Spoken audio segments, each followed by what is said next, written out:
ladies and gentlemen, welcome back. Thank you for your patience. My name is hi-rez. Joining me today, DM Brandon once again, and we are moving into our second game today in the week number 2 of the Smite World Championship. It is Critasaurus versus Penta. DM, what do you think about these two teams? Well, Chris Pocket and the boys on Critasaurus had a pretty fair showing in the first week, especially for a new team. They did fall victim, I think, in the quarterfinals to Snipe, which is a team that is incredibly versed in not only high-level play, but, I mean, just overall amazing just Smite workings. I mean, they know everything about this game, and while they did fall to Dignitas in the end, it does play a pretty strong testament to how well Critasaurus did getting to that point, even by itself, beating, I think they beat Armada, who was a pretty big shower in the first season, on top of the fact that they did beat On Cooldown, which is our 9th seed today. They're going to be going up against Pentablink, again, a pretty big shower in the original qualifiers for the launch tournament. Samshrew and the boys, major 3v3 team. They enter arena tournaments. These guys just love Smite, and they have a very unique god pool. Yeah, I'm looking at the first game here where Samshrew is playing Nuwa. So maybe we get to see a little more Nuwa in that Hunter role action. Looks like they ran a Nuwa Athena lane tier in the solo, Bastet out of the jungle, and Poseidon in the mid. So wait, they got Bastet? They did, yeah. First game they did get Bastet, but the Bastet wasn't even really doing that much work. It was a 10-0 and 9 Poseidon and a 6-0 and 14 Nuwa for Pentablink in the first round that gave them that win over Team Imperfect. Nuwa is a character that we're hearing a lot more from over the past couple weeks. Allied and the secret account Ray, which I don't know if we're blowing that up. Everyone knows who it is. It's fine. Yeah. But, I mean, I think he's like gold 3 or gold 2 right now with an all Nuwa run. I mean, this character incredibly weak in the first couple weeks that we saw her, and people are really starting to unlock her potential with different builds and just different strategies, different leveling strategies, and she's become not only viable, but maybe kind of scary. I don't know if we're in the ban phase yet for her, but she's definitely viable. Samshrew also has a very amazing Kali, and coming from me, I mean, I got to be excited about that. Like, I love Kali. Yeah, that's right. And, one of the things about Nuwa, she's got a lot of very underrated abilities. Is kind of what it happened. Like her abilities are all a little bit difficult to use in synergy for the average player. But when you look at things like Clay Soldiers giving you tremendous amounts of physical protection, if you just rank that ability up and cast it, Nuwa can be extremely, extremely competitive with some of the dominant physical solo laners, the Vamanas, Sun Wukongs of the world. Has really good matchups against those gods if executed properly, but you kind of live and die by the flame strike when you play Nuwa. And also another thing to note with Nuwa is it seems to be a lot about how often and willing and ready you are to use the ultimate. It's on a very short cooldown, and that's really the mark of a good Nuwa player. You see that ultimate coming out a lot, and they use flame strikes to keep people in the beams when they try to escape it. It's very, very tough to execute, but can be wildly effective if you can have a strong mid-game showing with Nuwa. Her late game is pretty much untouchable. So we should be getting into this game, guys, in just about 1 second. Both teams are going to be very hungry to be able to move on in this tournament. Again, Bart talked about fighting for that 5th to 8th seed, and to see them fight in the round of 16, it's really going to cripple one of them. So both teams are going to be just raring to go. Usually when we see teams like Team Dignitas or the Game Changers talking about Snipe, we're going to see them kind of save their major strategies for later on in the weeks, maybe for the LAN tournaments, or earlier on, possibly even in finals or semifinals. With these two, they're going to have to go all in right now, because losing in this round is going to hurt them for the next couple weeks. So should have the game going and ready to go for you guys in just a moment here. I think not the Game Changers, Pentablink versus the boys from who now, of course, I'm blanking on. Critasaurus is going to be up next. And really looking forward to this one. Do you have a prediction, DM? I mean, Critasaurus coming in as the number 5 seed of this tournament, placing a bit higher last week. Pentablink sitting at seed 12. Obviously, the seeds would indicate it's Critasaurus. Do you agree? It's hard to say. I think both teams coming in have a lot to prove, and I think both teams are capable of winning not only against each other, but even the higher level teams. We saw last week where Samshrew and the boys on Pentablink, let me just find that. I want to make sure I'm not just talking crazy stuff. Pentablink, yeah, they did lose to Down to Frag, and it was a very close game, most notably for Samshrew, who was able to not only outbox the Hunter player, but then found himself ganked by 2 people, forced out the Ama Monster, forced away the mid laner, and still managed to kill DJ Pernicus' tier in a 1v1 match. And once he found his target, he had extra penetration, and he knew this. He overcommitted, rather talking about DJ Pernicus, and it allowed Samshrew to start to volley up, but it didn't really give him enough potential to carry the game. Today, coming out of the gate, I think we're going to see Pentablink go hard. If they catch the Critasaurus guys off guard in the beginning, I think it's going to go to Pentablink. If the game goes on longer, I think we're going to give it to Critasaurus. And here you can see, guys, up the regional standings here for North America so far. Team Dignitas, of course, with a win in the first week, sitting at 100 points. Snipe coming in second at 60. Cog at 40 in the third place spot, and then Game Changers at 25. And then we have a 4-way tie, of course, for the the top 8. Critasaurus, Your Wizard, Victorious Secret, and Down to Frag all making it into the round of 8 last week. So, Down to Frag, of course, going to be falling a bit behind here this week. Potentially quite a bit behind, depending on how high if any of these kind of bottom 4 teams currently in the top 8 are able to eke out a second or third or first place spot this week, Down to Frag will have their work cut out for it. Yeah, I mean, I heard from You Won't this morning. Apparently, they did miss the check-in, and despite the fact that they're a rather high-profile team, rules are rules, and that's going to definitely hurt them going into weeks 3 and 4. Depending on where their seeds could lie, this could put them very early up against a team like Dignitas or Snipe, which is going to make their bracket life extremely difficult. Yeah, and Sleep OP. If you want to beat Down to Frag, the answer is Sleep. So, waiting here on the players get in, as Ian mentioned, just a little bit of an issue with one of the players here. Looks like we're trying to get everything together here in just a moment for you guys. But as you saw there, the standings for North America are still pretty tight, especially on the bottom half of the bracket, and 2 very hungry teams will be coming up for you next year in the round of 2. But let's talk a little bit about the bracket overall here, DM. Looking at the matches that are going to be going on now, Team Dignitas versus Lisp Crew, we would expect Dignitas to win. And we expect here in the round of 8, we'll make some predictions that we'll see in the top of the bracket. 5 Angry Men versus Dignitas would be the expectation there. Yeah.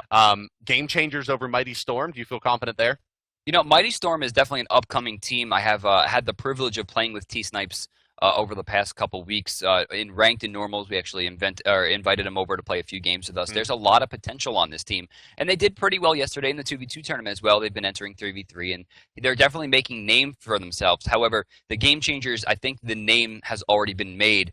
Snoopy, most notably, in my opinion, is one of the most incredible players on the planet, and I think if they come with their heads in the game today, Game Changers are going to storm pretty quickly into semifinals.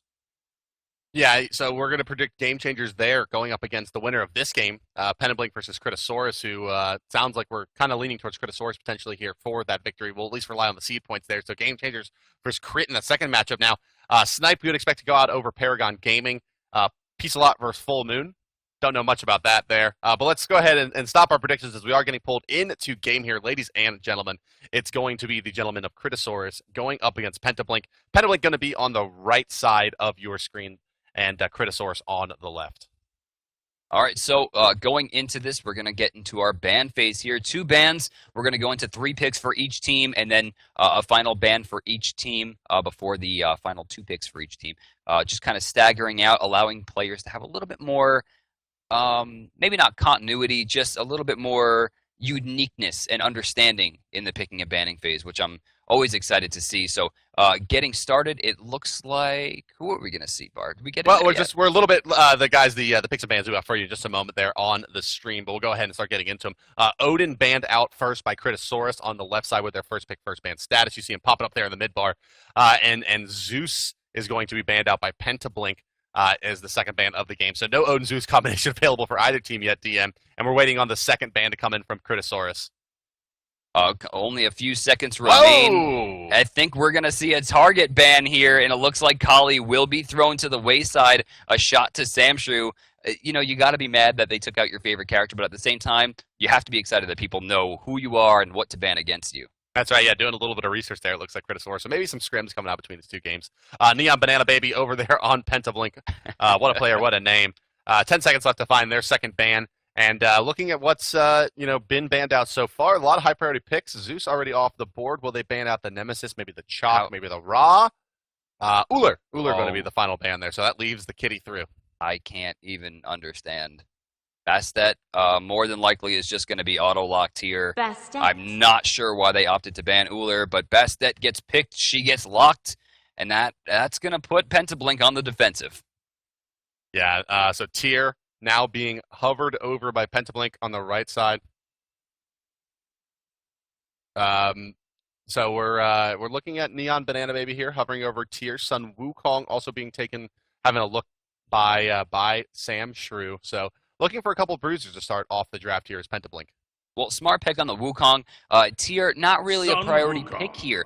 They already had a jungler Bastet, also though could solo, but generally you don't want to put solo jungle or solo physical, jungle physical. But it looks like either way, Critasaurus knew exactly what they wanted to do, and that's going to be it looks like a lock of Ra and a lock of Poseidon. One more pick going to go over to Pentablink, where Mystics is going to be picking either. I mean, it looks like we need a mid laner, a solo laner, and possibly an ADC. So what do you think they're going to go for? I mean, Apollo's still on the board. I think that's going to be their best bet.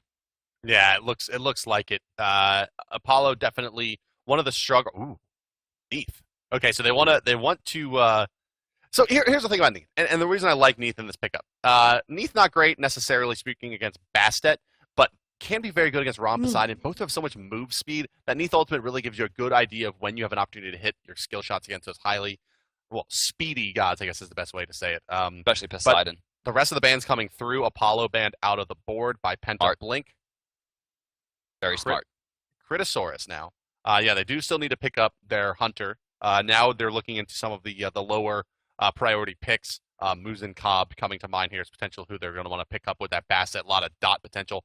They're going to ban out Scylla, also a smart ban. They kind of set themselves into the really, really dominant mages are on their team, and they banned out Scylla and Zeus already off the board, which means we're going to likely see an Agni from Pentablink, would be my expectation here.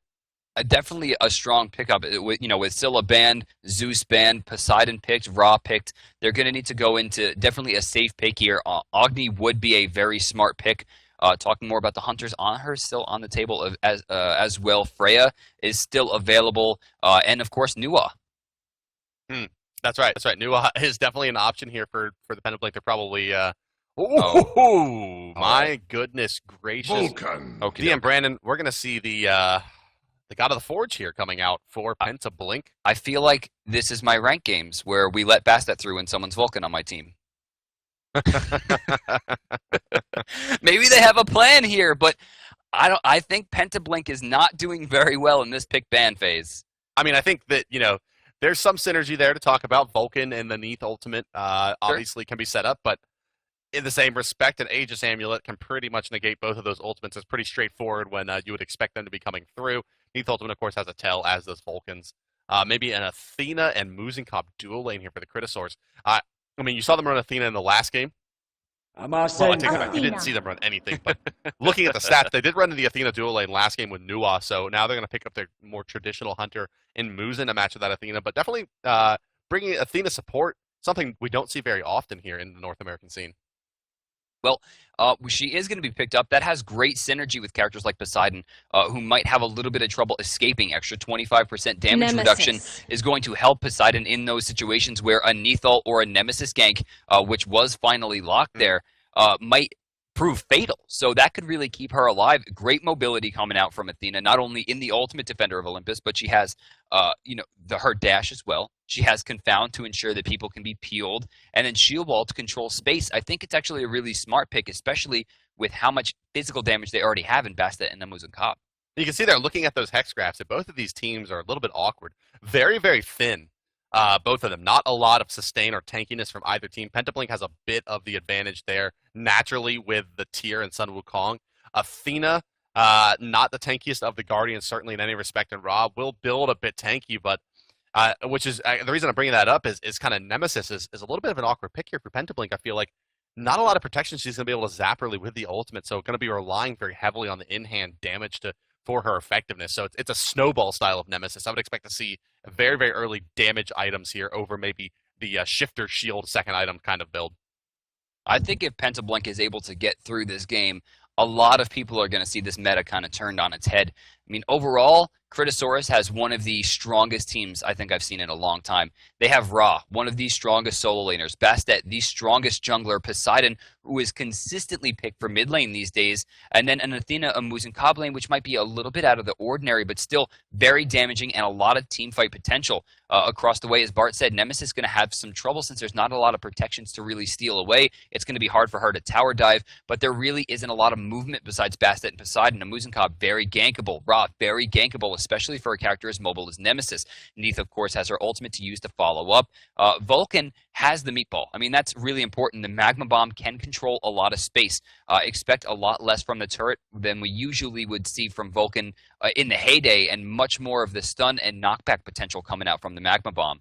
And then finally, you know, we have what could be a solo lane tier. There's potential there for ganks. I mean, Blink Fearless is huge. Rather, Bart, not Dry Bear. You're not Dry Bear. I am not Dry Bear, but your forehead is like 1/4 of the size of Dry Bear's. The final thing that I do want to leave the viewing audience with here is taking a look at those graphs again. Crowd control, very, very limited for Critasaurus. I mean, basically only the Athena Confound, really the only hard CC outside of the Kraken Ultimate or the Water Slug Knockup. I mean, you can make a case for those being decent, but I mean, Penta Blink, not like they're a heavy CC team, but they do have Cat's Form. They do have the the Fearless Chain Cleave combination, Neath Ultimate, and really the Vulcan bomb, the meatball there, the stun plus knockup, and it's on a really low cooldown. They just have so much more control in these team fights over Critasaurus. It's going to be difficult for them to really find their kills, but Bastet don't need no CC DM. She's got all the slows in the world to find those kills, so it's going to be pretty heavily, I feel like, on Fiddy. We'll see how it does shake out their DM. Well, for DM, I'm hi-rez Bart, guys, and we'll see you in just a couple of moments with game number 2 this week in the Smite World Championship. Tweet at us or with us at hashtag SWC. We will be right back with Critasaurus versus Penta Blink. Hello, ladies and gentlemen. Thank you for your patience and welcome back. It is round number 2, the round of 16 here today in week number 2 of the Smite World Championship. My name is hi-rez Bart. Joining me on co-commentary, DM Brandon, and we are live with Critasaurus versus Penta Blink. Let's go ahead and introduce your teams. They are the blue team fighting out of the left side of your spectator UI and the bottom side of the minimap. Ladies and gentlemen, Critasaurus. They are Nantan, who will be playing your Muzen Cobb, pairing up with Chris Pocket in that duo lane on Athena. Fusion OP in the solo lane as Ra. Atomic in the mid lane as Poseidon. It looks like, at least for the moment, and Fiddy will be your jungler, but Atomic and Fusion both in the mid lane here haven't really broken up, but we will certainly expect the Ra to be in the solo lane. And grouped all around this right side XP camp, the red team from the Chaos side of the map, they are Penta Blink. It's going to be Johnny Mangoes in the jungle as tier, Live Lunatic and Samshu combining for the Sun Wukong Neath duo lane. Neon Banana Baby in the jungle as Nemesis, and Mystics will be your mid lane Vulcan. And, you know, all things told here, it's a, well, no, I'm sorry. It's going to be really interesting. It looks like it's going to be solo Nemesis. Am I crazy here? I have no idea what is going on. And look at Live Lunatic's opening here. Cloak rank 1. So definitely an unorthodox start here for the boys of Penta Blink. Yeah, they just don't care about things that people do when they win tournaments, I guess. And they're going to try what works, what, you know, could possibly be for them. It looks like there's going to be jungle tier, and we're going to see solo Wukong, which is not, I think, anything that we expected. And Nemesis will be going into the support role. So, I mean, there's a lot of potential in Nemesis support. She has a great, very spammable slow. She can prevent herself from taking damage, or at least a small amount of damage early on. She has great mobility, and she has great gank potential, especially against a Muzen Cobb. I mean, she, you know, just cripples him with Divine Judgment, putting that slow down, and she can just rush him down and keep him locked down. So I think I like this opportunity here. I'm still kind of questioning the Vulcan pick, but already Mystic seems undeterred pushing forward. We've seen it do okay. You know, Vulcan can do okay in the laning stages, really into the team fight stage. That ultimate is just so unreliable, so very, very difficult. Especially against Kraken. Exactly, yeah, to really make happen against the Kraken. Well, I mean, you know, the Kraken, another kind of delayed AoE ultimate. Potentially, you know, you can counter-initiate against it, you know, kind of punish him over aggression with the Kraken for Poseidon, but just so speedy as that Poseidon, and no real reliable way to slow him down until the curses start coming out. And we're actually really, really lean on ability items here in the beginning. Only, well, the 2 on Neon Banana Baby, but besides that, pretty low in terms of the abilities around the map. No early creeping curses to speak of whatsoever. Not to mention, those are all level 1 hands. which is going to be a 90-second cooldown. As we see Chris Pocket, or rather Fiddy, leaving the lane here, he's going to start jungling, moving down towards what looks like the small camp. I'm really surprised to see him not go for the aggressive push to the enemy small camp in the back towards the red base. He really has the potential and the movement to deal with Tyr or Sun Wukong in the jungle, who we're finally seeing leave the lane as well. Yeah, I mean, and, you know, Mystic seems to definitely have a strong understanding of how he wants to play this Vulcan matchup, using the bomb to push archers forward into turret range and putting the turret off center. Again, he's kind of throwing the bomb to push archers to the right side center of his lane and then putting the turret off center so that the Poseidon can't easily clear out that turret with his normal clear combination versus the incoming Chaos minions. So clever stuff so far from Mystic. We'll see exactly how effective he can remain as the first game's coming in. It's going to be Fiddy with the Bastet, Red Pot active, and here it comes, DM. Oh, I think he just took a little bit too long. Kraken is available. Cats are available as well. They really could just go for it, and Vulcan really couldn't answer, despite the fact that he does have his ultimate available to him. It just won't do enough damage to even deter the Cats at that point. But it looks like they're going to stay safe for now as we see Bastet rotating down towards the speed buff. And look at this, live Lunatic already has hogged 3. Really? That's very unorthodox. And while, of course, they can go for an early Gold Fury, it's going to be hard to do that against characters like Poseidon and Bastet, who can control so much space with their ultimates. They really, I mean, if the Bastet was on their team, I could understand it. Having the Cats be able to tank the Gold Fury while you burn it down, that makes a lot of sense to me. But with their current route, I can't imagine they're going to have an opportunity. 3 people getting smacked. Atomic in some trouble, walks into the ult, and Mixtix finds the kill, but it is answered immediately. Johnny Mango's in place. We got a Magna Bomb coming down. That's going to be a 1-for-1. I can't believe he just hit that ultimate. Yeah, what a great ultimate coming out there from that Vulcan on top of the Kraken. Kind of exactly as what we were talking about in the early stages of the game. Fiddy gonna try to contest this right side camp, but gonna find himself in some trouble. Now knocked up, gonna leap back, but Mystics is there. Not enough damage on the Vulcan at this stage of the game without the ultimate to really try to punish that too heavily, and the power of that Bastet leap showing through right there. All things told, DM, it's a experience advantage in favor of Penta Blink. Let's take a look at that first blood. I mean, just keep your eye on Vulcan throughout this. He just rotates in, he throws his abilities down, but the ultimate placement is amazing because Poseidon is either forced to run into the ultimate and take the damage or into the enemy team and die anyway. It was a perfect use of Vulcan's ultimate. And I think one of the reasons he's weaker is you're never really put into those positions. You don't have a lot of opportunities to force them into a situation. It's kind of like when you're playing chess and you get your knight to check the king and a rook at the same time to force them to get out of check so you can take the rook. In this situation, that's exactly what they did, and burning a point in the process. Now, they did give up a kill, and unfortunately, it looks like that went to Bastet, which is probably not the safest opportunity, but they did find themselves first blood, and they do have a small lead, which has actually dissipated. The experience is back in favor of Critasaurus. Now blue buff's coming back up around the map, starting to be contested right side blue buff on the red half of the map. Being aggressed by the blue team. Johnny Mango's not going to make it there in time. This is going to be a free blue buff steal coming out for the Critasaurs, and just a little bit of a lack of map awareness there by live Lunatic. No ward. You can see that is a blue team ward just off of his blue buff, and he's going to lose now. And his mana pool is pretty small against the Ra, and hand 3 doesn't really give him anything more than hand 2 does, which is kind of why it's such a curious pickup, but it is, you know, we'll see if he's able to, you know, really utilize that to clear the wave against this Ra, who you got to think is going to be finding some tower damage here in the next couple of minutes with that blue steal. However, DM, in the meantime, mid lane Mystics, it's going to be Doomorb Vulcan up against a Doomorb Ra for Critasaurs. I mean, they have a lot of damage coming out. I mean, Vulcan really can put a pretty scary amount of numbers on the board. And very quickly at that. I mean, one combo, we're going to have a gank here. He misses the Fearless opportunity, gets confound out of it either way, but Nonson's in trouble. He's taking a lot of damage. Fearless wasn't good enough, but Samshrew finds it with the backflip.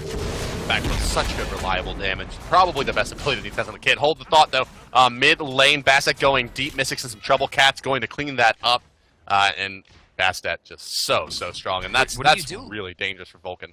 Oh, Tears by himself. Damage is done. Cat is not going to get the correct target there. Fiddy is one hit. Johnny Mangoes cannot be happy as he takes a lot of damage in the back. Not only the Whirlpool, but he got confounded directly in, or rather, he got pushed directly into a spot that he didn't want to be in. Oh, and that beam just hits both. Celestial Beam doing a lot of damage. Mangoes is forced to respawn here. And that was a really, really big play for Critasaurus, which will earn the first real lead of the game. as we see a 2,000 experience lead, 800 gold, and Chris Pocket taking that left camp while he watches Fusion OP take the right. We're going to have a quick game pause coming out there, guys, but I do want to talk a little bit there about that Bastet dive and really what can you do? And so you see the attempt at having a response to that coming out from Pentablink, but at the end of the day, they're kind of consistently barely losing those engagements so far in this game, resulting in that 3-2. That's got to be really frustrating, especially what you just saw there in the mid lane, DM.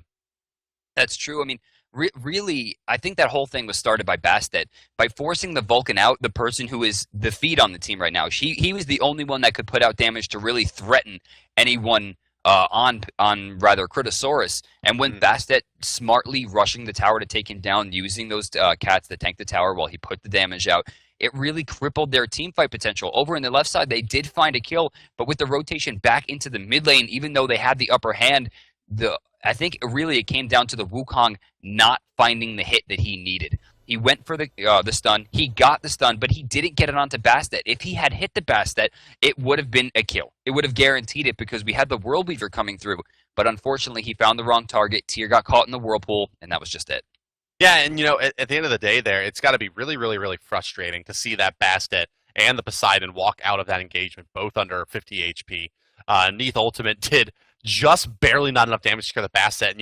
And when you're Samshrew playing on that Neath, it's got to be pretty difficult to really, kind of get yourself back off of that tilt, right? Like, if I would have just held the ultimate for a half second longer, it could have got enough damage to kill the Bastet, but I decided to fire it off and try to kind of be part of the gank.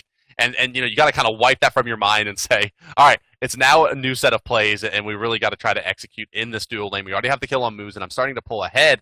And Neath really needs to be ahead, a hunter that relies a lot on ability damage through most of the mid game. Well, she's 1-0-1 right now. The Heartseeker's finished, and she has 1,200 gold in hand right now, meaning when she goes back, that can be Draining Blade, that can be level 2 boots, awards, some potions. I mean, she definitely has some opportunity. Okay. So, looking here at what is going around on the map, I mean, you really got to look at Live Lunatic's build here. So strange. Such a strange build that he has going here in this game, and it really has not been very effective so far. It's almost as if they're trying to run, like, a very farmed support Wukong out of the solo lane. And then they're going to want to transition Neon Banana Baby into the damage role. You can see with the beads and Hand of the Gods. Wait, did you later on. That is not Urchin. He's building into Magi's. Magi's, yeah. All of this a bit strange. We do have a quick on pause, guys. You hear this, but we are being informed that it will pause again in just a moment. It sounds like over on potentially Critasaurus, they're having some issues with connectivity or something. It's hard to tell right now, but as we see, actually Samshrew DCing out. So looks like there's some connectivity issues at the moment for the players, guys. We'll get you back into the game as soon as possible. Well, while we're waiting for that, Bart, let's talk a little bit about the brackets. Team Dignitas and 5 Angry Men will be playing in the next round, which will be the round of 8. Game Changers have moved on to fight the winner of this this match. Snipe has, predictedly defeated Paragon Gaming. Will go up against Pizza Lot, who has defeated Full Moon, and Cognitive Gaming has moved on. We are still awaiting the victors of Victoria's Secret and Torch. Yeah, that's right. And so, kind of around the world here, it was a quick wins for 5 Angry Men and Team Dignitas, I think is really the thing to point out there. And whoever wins this game definitely has their work cut out for them in the next game up against the Game Changers. So I'm going to go ahead and take a look at the stats there, guys, from that game. Game Changers 33-12 over over a Mighty Storm in 27 minutes, and a really great showing, it looks like, from the Boosh and Divios in that matchup, plus a 25 assist nemesis from the Gars out of the jungle. So all things told, very, very scary Game Changers team. Waiting in the wings for the winner of this. I think Gars is just one of the most unsung players right now. He is incredible. He has always been incredible. And he's always kind of found himself maybe not on the... No, I can't even say that. He was always on very good teams. They just never stayed together long enough to really get through that growing pain phase. But I think these 5 guys are really going to stick it out. I think they really can change the game. I see what you did. What you've done. What have you done, DM? So, guys, we are just waiting. You meant the name. All right. Yeah, that's right. Change the game. I do want to let everyone know out there that there is maximum pause time for these teams. We are, starting to get into a little bit of a higher number of minutes here. So we'll, of course, let you know if that is looking like it's going to affect any of the standings here. But for now, we will get back into Critasaurus versus Penta Blink as soon as the teams are ready. I do see Samshrew reconnecting, so potentially any moment here, guys. Thank you for tuning in. Let's take a look at the active ZM coming out already. Beads 3 on Atomic, and we should really probably take some time to talk about this Atomic course playing Poseidon for Critasaurus. This trend towards very early investments into Beads 3 for potentially, or maybe even primarily, that cooldown reduction. It looks like Samshrew has connected back into the game. You know, it's so strange to me because we don't cast Penta Blink a lot, and when we do, he's always a weird character. So to see him play a traditional hunter always kind of throws me off. That's right, yeah. Why isn't he like, I don't know, Hades? Hades ADC. He could do it. I believe he could do Hades in the hunter role. Just got to hit those auto attacks, man. And then you have the fear to follow up with the Hades. That's 2015 meta. Let's not get ahead of ourselves. All right, yeah, and please, for now, guys at home, don't do that in my games. I love you. So the game is back in here. It looks like Live Lunatic are going to be running back here. He's level 8 compared to Fusion, who is level 10. That's a pretty big swing. Not much to gain here. He's actually going to stop him from backing. Live Lunatic right now sitting on about 1,100 gold. Not sure if he's going to be finishing up that cloak or if he's going to be trying to go into those boots. But, I mean, right now the cloak's giving him 200 health, 10 of each protection, and 20% crowd control reduction, though I'm sure he's desperately awaiting that Magi's Blessing.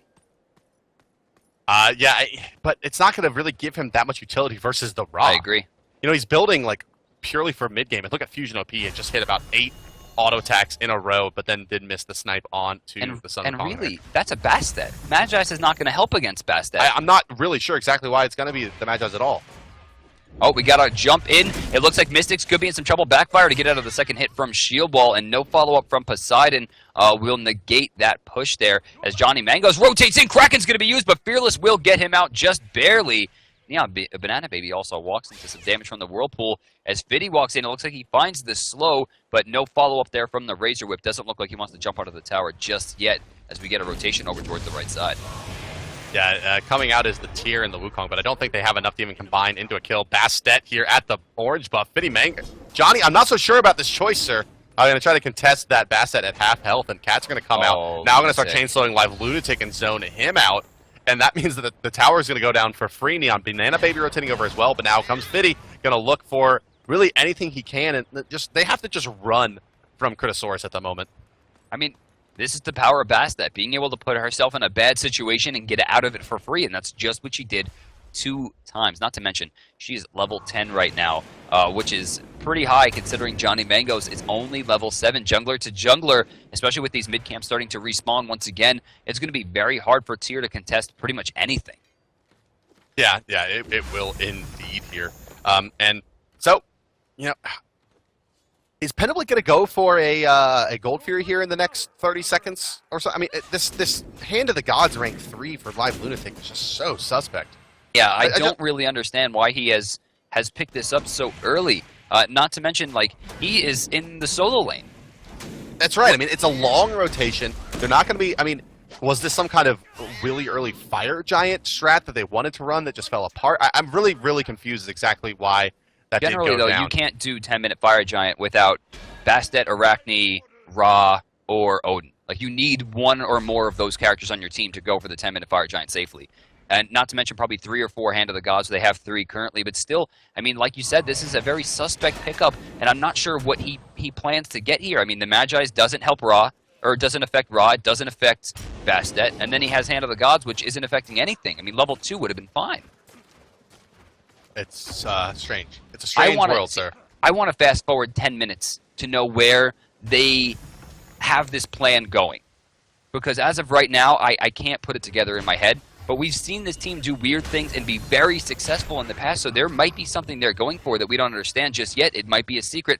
And like we talked about in the pregame, if there's going to be a time to bust out a secret, it's going to be now. Yeah, and where's like the cat stun into Tier Blink Fearless with an Athena ultimate to take down that Ra? I mean, Fusion OP is 0-0-1 with a Doom Orb and rank 1 beads. I mean, it's not like he can't be killed. He has no tank items or HP whatsoever to speak of. And look how far up he is right now. And he's extended past, into the Tier 2. Oh, we got an ult! He hits him! That's going to be a kill. Live Lunatic goes down again. No help from Magi's Blessing on that slow. And, you know, again, suspect build is not really paying off here. Fusion OP level 13, highest in the game right now, with 6,200, closer to 6,300 gold, and access to the Tier 2 tower. Now, we are getting a rotation coming out from Tier. It looks like he was pinged and called out, but really, even if he wasn't, Fusion 5 levels ahead doesn't have much to worry about. Yeah, Fusion's just going to go ahead and walk right up to him. You know, even if with a Nemesis rotation coming out, not sure it's going to be enough. Sam's sure going to follow the left side. Sorry, we missed that, guys. To just a, looks like a very standard rotation coming out there. Athena taunt in to not even Cats having to be used there. And Jotun's Wrath's going to be up and running on Fiddy any moment now as the Gold Fury begins to get aggressed by Critasaurus. And with a with Poseidon here with Whirlpool zoning out Mystics and Banana Baby as they try to kill Fusion, they may find this kill into the Raw. Looks like it's going to be good, but he's healing up so much. Big time whiff on that ultimate there by Mystics as Fusion just turns around and heals himself up, and they burst everyone down. Aegis Amulet used by Mystics there. Mystics. Whirlpool ticking him bad though, and the dot from Fiddy is enough to find that kill onto Vulcan. So it's a Gold Fury plus a 2-kill swing plus what's going to be a tower here in the mid lane, and that's going to translate into what looks to be a pretty quick 7,000 gold advantage if they're able to take this tower, if not sitting at about 5,500 for Critasaurus. You know, the double-edged sword that is Aegis right there, it stopped him from taking the tower damage, or rather the Kraken damage, but as soon as he came out of it, Fiddy was ready to follow up with the Razor Whip. And being level 13 right now, that's going to guarantee at least 400 damage coming out, mitigated or not. She was able to swing hard. And now for the second time this game, Fiddy is actually opting very aggressively, and he's being pinged back to go for the speed buff. Johnny Mangos rotates in. The hand was a little bit too early, and now he will lose it. Jumping over the wall, we're going to have Mangos going for it here. Now, Fiddy does have a speed buff to himself, and it looks like Raw's rotation will push him back. Beam's going to do some damage, but honestly, it really wasn't too much loss considering he's still about 4 levels ahead. Well, good news, DM. Magi's Blessing is finished for Live Lunatic. Yeah, well, that, and he has boots too. I mean, still not really much to worry about. I mean, going across the board, that'll affect the Kraken knockup. That will affect Confound. So I think what happened here, DM, is Live Lunatic had some misclicks. You think he meant to go into Urchin? I think it definitely meant to go into Urchin. And the Wrath of the Gods, I mean, it's unlikely that a competitive level player would mispurchase twice in a game, but that's the only explanation I can come up with here.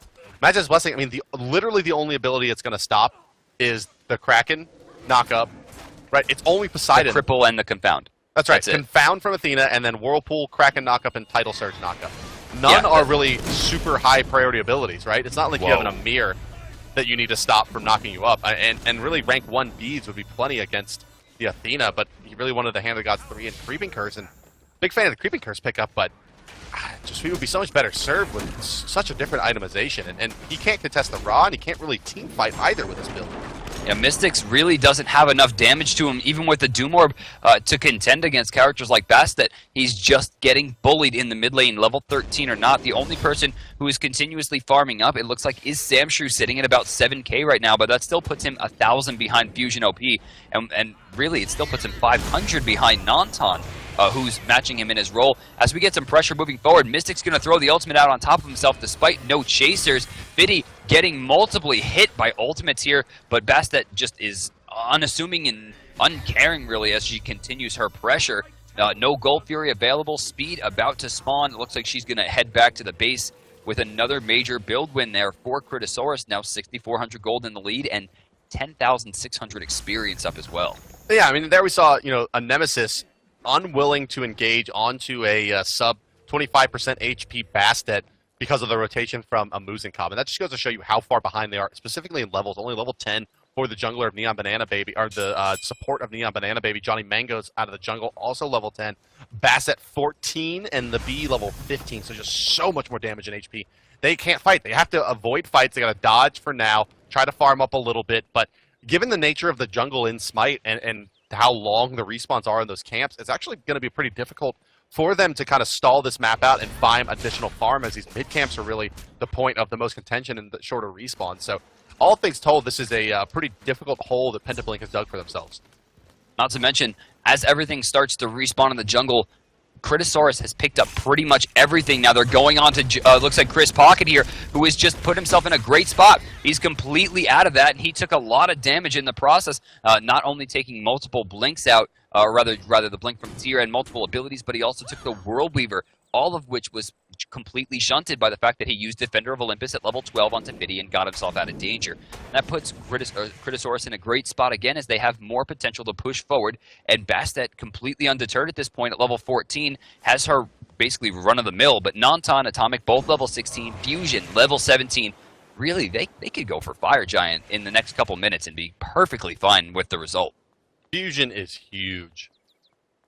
And this is going to be, I think, like, Pentablink is trying to do the best they can around the map and keep down, you know, high priority targets and try to farm where they can, not take too many fights. But they're giving so much room to Ra. I have an idea. We talked before about early Fire Giant and how it was possible. Maybe that's what he was looking at. Maybe Live Lunatic says they have Ra and Bastet. That could be Fire Giant at 10 minutes. Maybe I'll grab Hand of the Gods to ensure that I can steal it away. Big time Vulcan Ultimate coming through. That's going to blow up Fiddy. In comes the Kraken as well for the counter initiation. Neon Banana Baby tried, forced to get out, runs back into the Whirlpool, will go down. Gold Fury going to fall as well. Not sure exactly who that went to. We'll take a look at that in just a moment as the fight rages on now. Mystics throwing out the in-hand attacks. Chris Pocket getting quite low as over the top comes the Lawbringer. Last auto attack going to kill him. Fusion running around in his heel. This fight going quite well for Pentablink so well, as long as they don't give too much back to the B. A nice pin out by Samshu, but he's going to try to box the Moozing Cop here. Not sure that's the smartest thing in the world. Rotating back, and his Mystic's going to need a Whirlpool for trouble. It's close! Manning up is Nantan, looking good, and the wipe actually going to come out in favor of Pentablink. They didn't lose anyone. They made some big plays there, and the Gold Fury did not go their way, unfortunately. Gold Fury, no, it did. No, it went to Critasaurus. It kind of shrunk I back see down the, there, I see the kill spike. after Okay. kill. Yeah. Actually, I think they also might have lost Neon Banana Baby, as we're seeing the rush towards Fire Giant, but Bastet is already up, and it looks like she has enough damage to really contest this. Now, Cats are not available, but with Warrior's Bane, Jotun's Wrath, and Warrior Tabby all online, this could really be a lot of potential. I don't like that Neon Banana Baby started it so early. He just took about half his health for what is basically no reason. And now he's going to be forced out, and watch the damage here. Johnny Mangoes, actually, Fiddy goes down before Athena can get her ult off, and the Fire Giant does not reset, guys. This could be a turnaround. I mean, just such a great play there by the Tyr player. Johnny Mangoes, he does sacrifice his life for it there, but finds that Bastet just as she leaps in and gets the Fearless Chain going. And as long as Bastet's juggled there, can't hit the ground and leap back for the free escape. Very, very nice play coming out from Pentablink. But this lineup they have here, I mean, you can see now it's kind of exactly what we suspected it was. They're going to run Live Lunatic as a true and pure support out of the solo role. And then have Nemesis build into Jin size and go damage. Yeah, Nemesis is going to build the damage, but now you have this like wildly under-leveled Nemesis. Yeah, she is level 11 comparatively to where she should be 13 to 15, possibly even 16 at this point, where we see Fiddy, I mean, sitting level 15 right now, 200 gold in hand and a Warrior's Bane. I mean, there's damage potential there, and without Chin Size online and he's 1,000 gold away from it, it's really going to be hard for Banana Baby to really make something happen. Overall, though, with the Fire Giant, they should be grouping up and looking for towers. They're 1,000 gold in towers down right now, on top of just being 5,600 down normally and 7,000 experience. They've got to make something happen. Left side here, Samshrew is going to be here. They're going to go in on. It's going to be tough for him to escape this crack. It's going to come out as well. Force to age sit, but that's going to spell your death, Samshrew.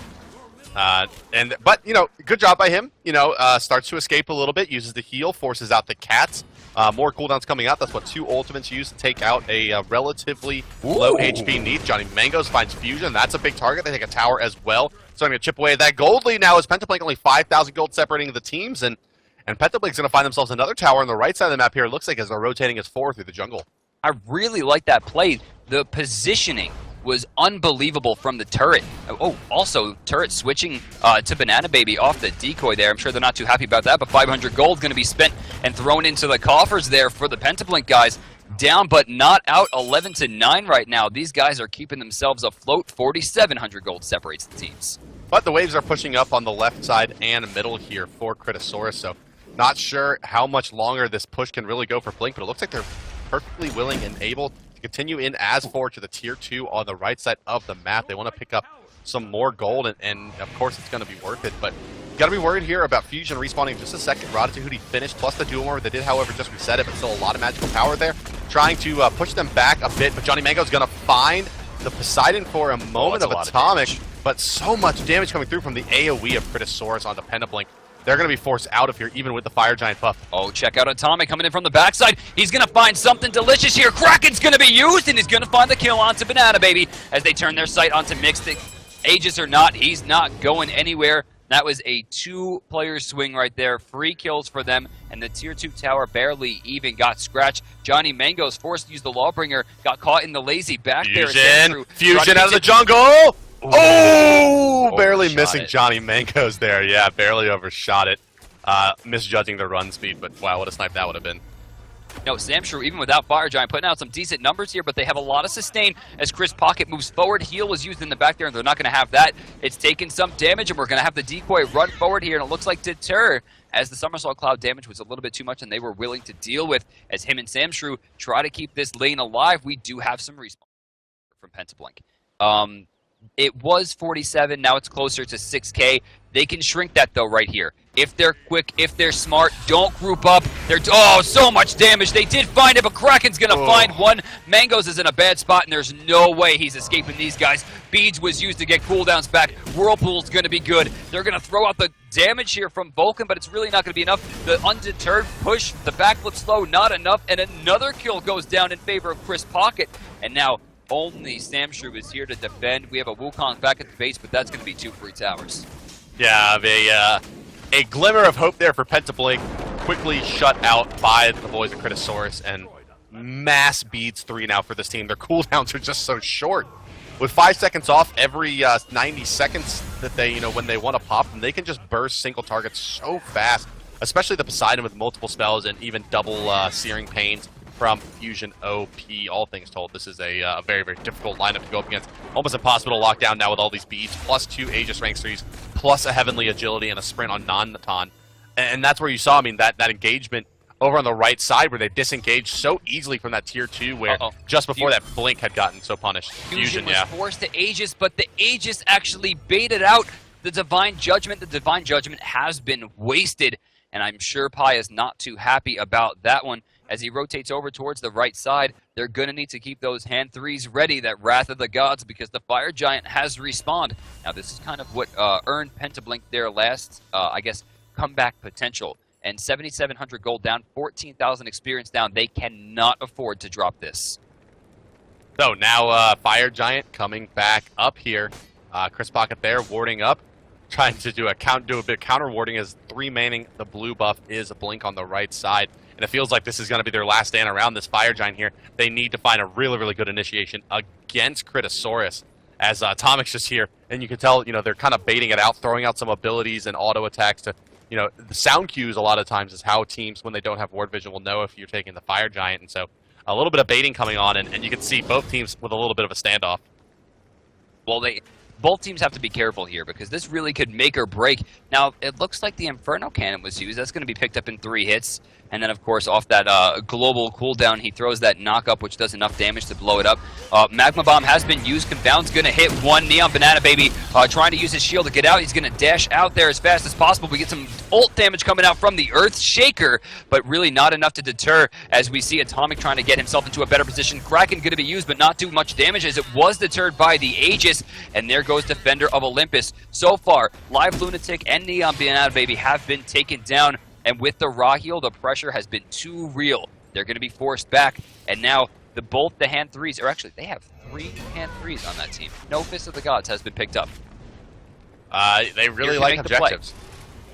Really like objectives. Oh, Johnny Mango's caught out by the Whirlpool there. Not much he can do. Samshrew and Mystic's now going to be zoned out by the raw plus non-ton combination. Enough damage here on the backside to go back into Fire Giant a few times. Plus the raw heals really have made a huge difference. The sustain has been very, very much in favor of Critasaurus. And imagine had they drafted the Aphrodite over Sun Wukong for that solo lane in the same kind of role, that very, very tanky solo laner.